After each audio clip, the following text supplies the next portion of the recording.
Hey YouTube, I've literally just flown back from the States, feeling a bit ropey from the flight, so I figured I'd come to Greenwich Park to do a bit of a low-key video for you.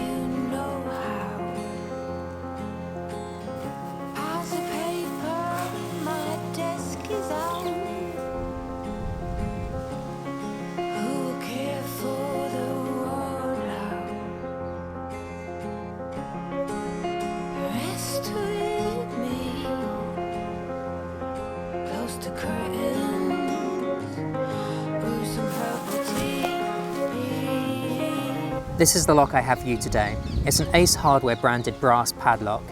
A bit beaten up, but otherwise rather unremarkable, except for one fact, which is that it used to be owned by Captain Bill Scurlock, my wife's grandfather.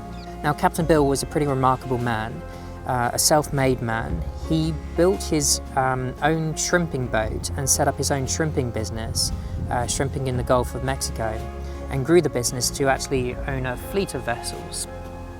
He was notable for the fact that he worked alongside the Vietnamese communities in the area rather than competing against them, which was one of the reasons he was so successful in doing what he did.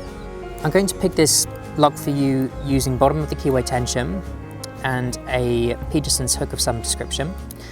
It's a 5-pin lock as near as I can tell, maybe 6, but it doesn't really matter because it's remarkably easy to pick just by going to pin 2, gives us a click and a bit of a turn on the core, pin 1, another click and a more substantial turn on the core, and then pin 3, it's a bit stiff.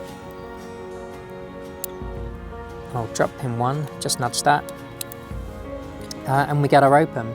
Very straightforward lock to pick.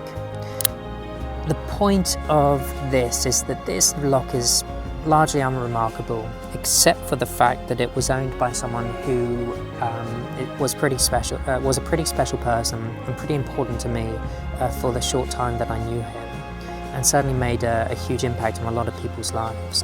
So I'm pleased to be able to pick this lock and have it on record and just spend this time kind of remembering him and reminding myself of the experiences that I was fortunate to have while he was still with us. I used to be quite involved around here in business, but I sold out everything and hadn't done a thing for the last 15 years. But eat and get fat, I've done that. So my question to you is, are there any locks which are particularly notable or remarkable to you?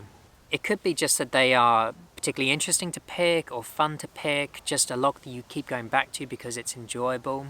For instance, there's an Abus lock which has been on this channel twice now, and I keep it on me quite often because A, it's a nice lock to pick, but I kind of use it as a way to manage any stress or anxiety that I'm feeling at any particular time.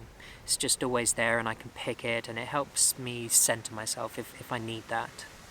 It could be that you pick the lock in really unusual or special circumstances. Again, there's a master lock that I've picked on this channel. I picked it in Texas. It was the first lock that I picked in Texas. It was picked on the top of Old Baldy, which is a hill in the hill country. And I had all of my wife's side of the family around me, and it was just a really cool experience picking that lock and doing the video. I'm really pleased with it. I'll put a link to it in the description below. I'd love to hear your thoughts on this topic. You can leave a comment below. I'd love to see some response videos if anyone wants to talk about locks which are particularly important to them. Maybe pick something on camera and explain the background to that lock. I think this is quite an interesting topic of conversation for anyone who enjoys these videos or enjoys lockpicking. So yeah, I'd really like to hear what you have to say on the matter. Well, thanks so much for watching, and I'll see you on the next video. This is my post lockpicking video treat.